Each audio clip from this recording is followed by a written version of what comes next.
মহাশিবরাত্রির ব্রত পালনে আর যা কিছুই করুন না কেন, খুব ভালো মতো জেনে রাখুন, এই বিশেষ কাজটি না করলে মহাশিবরাত্রির ব্রত পালন অসম্পূর্ণই থেকে যায়।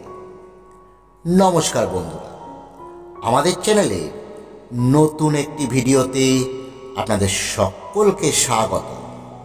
বন্ধুরা, আগামী 8ই মার্চ মহাশিবরাত্রি। বছরের যে কটা দিন পবিত্র বলে মনে করা হয়, তার মধ্যে সবচেয়ে পবিত্রতম দিন হল এই মহাশিবরাত্রি। এদিন আপনি মহাদেবের পুজো করে আপনার মনে যে কোনো ইচ্ছে খুব তাড়াতাড়ি পূরণ করতে পারবেন। এদিন আপনি বাবার মাথায় জল ঢেলে আপনার বড় থেকে বড় সমস্যা থেকে খুব তাড়াতাড়ি নিস্তার পাবেন। কিন্তু কোন উপায়ে পুজো করলে এদিন বাবা সবচেয়ে বেশি প্রসন্ন হবেন, এদিন কোন মন্ত্র জপ করলে বাবা খুব তাড়াতাড়ি আপনার মনোবাসনা পূরণ করবে, ইত্যাদি অনেক প্রশ্ন হয়তো আপনার মধ্যে ঘুরছে।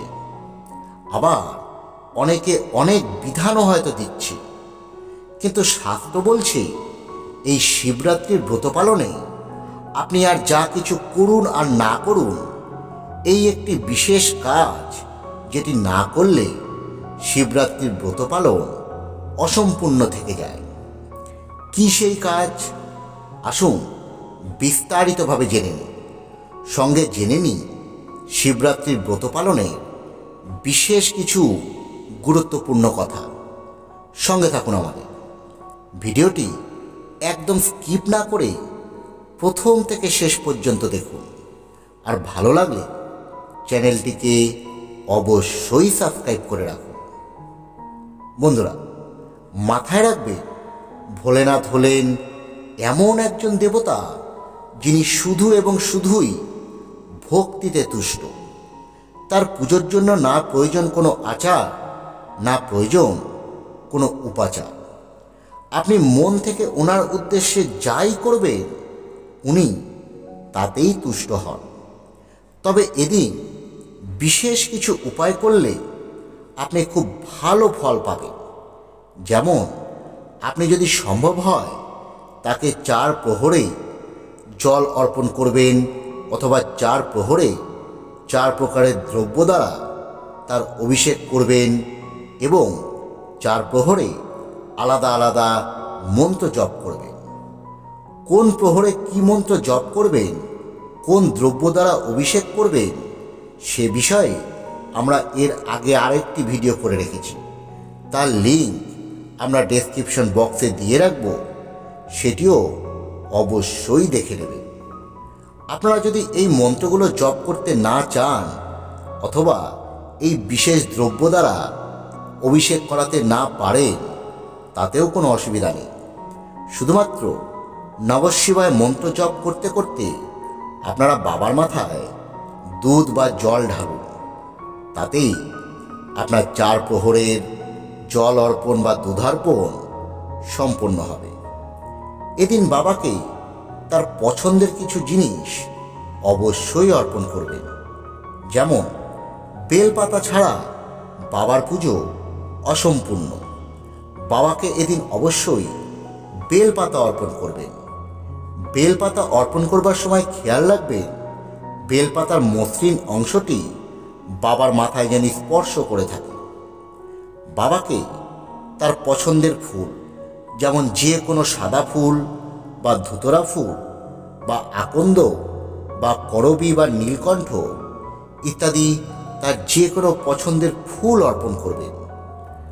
বাবা ধুতরা ফল এবং ভাং পাতাও অত্যন্ত প্রিয়। এছাড়াও এদিন সম্ভব হলে বাবাকে স্বামী পাতা অর্পণ করবেন।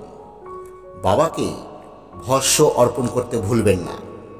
এছাড়াও বাবাকে অবশ্যই সুগন্ধি ধূপ অর্পণ করবেন। এদিন সন্ধ্যায় আপনি আপনার বাড়িতেই শিবলিঙ্গের সামনে অথবা শিবের ছবি বা মূর্তির সামনে 14 প্রদীপ দান করবেন। এই প্রদীপ অবশ্যই ঘিয়ের প্রদীপ বা তেলের প্রদীপ দ্বারা প্রজ্বলিত হতে হবে।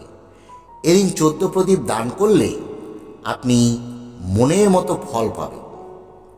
এবার আসি শিবরাত্রির দিন কোন বিশেষ কাজটি না করলে শাস্ত্র বলছে শিবরাত্রির ব্রত অসম্পূর্ণ থেকে যায়। এদিন আপনারা অবশ্যই আপনার ললাটে ভস্ম লেপন করে গলায় রুদ্রাক্ষের মালা ধারণ করে শিবার্চন করবেন, অর্থাৎ ভগবান শিবের পুজো করবেন। তার সঙ্গে সঙ্গে যথাসম্ভব শিব পঞ্চাক্ষরী মন্ত্রে অর্থাৎ ওম নমঃ শিবায় বা নমঃ শিবায় মন্ত্রে যথাসম্ভব জপ করবেন এবং আপনি আপনার প্রয়োজন মতো অন্য কোনো শিব মন্ত্র বা শিব স্তোত্র পাঠ করতে পারেন। অর্থাৎ ধরুন আপনি বা আপনার বাড়ির কেউ অসুস্থ রয়েছেন, আপনি সেক্ষেত্রে এদিন মহামৃত্যুঞ্জয় মন্ত্রের জপ করবেন। আবার আপনি ধরুন দরিদ্রতায় ভুগছেন, সেক্ষেত্রে আপনি দারিদ্র দহন শিব স্তোত্র পাঠ বা শ্রবণ করতে পারেন। অর্থাৎ আপনি আপনার প্রয়োজন মতো যে মন্ত্রই জপ করুন না কেন, অবশ্য এদিন শিব পঞ্চাক্ষরী মন্ত্রের জপ করবেন এবং সবশেষে মহাশিবরাত্রির ব্রতকথা অবশ্যই পাঠ করবেন বা শ্রবণ করবেন। খুব ভালো মতো শুনে রাখুন, এই মহাশিবরাত্রির দিন আপনি আপনার ইষ্টদেবতার যে কোনো মন্ত্র জপ করতে পারেন। আপনি এই দিন যে মন্ত্রই জপ করবেন সেই মন্ত্র খুব তাড়াতাড়ি সিদ্ধ হয়ে ওঠে, অর্থাৎ সেই মন্ত্র থেকে আপনি খুব তাড়াতাড়ি শুভ ফল পাবেন।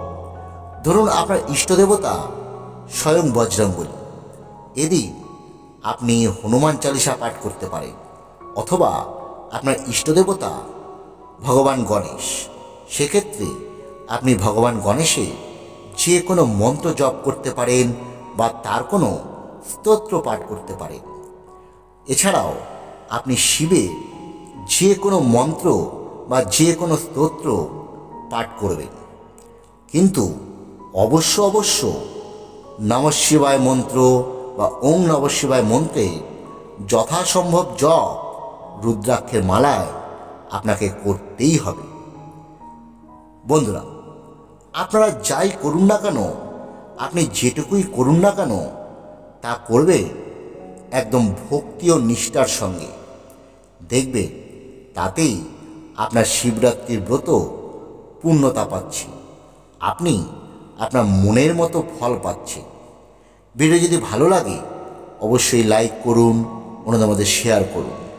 ধন্যবাদ, সকলে ভালো থাকবেন।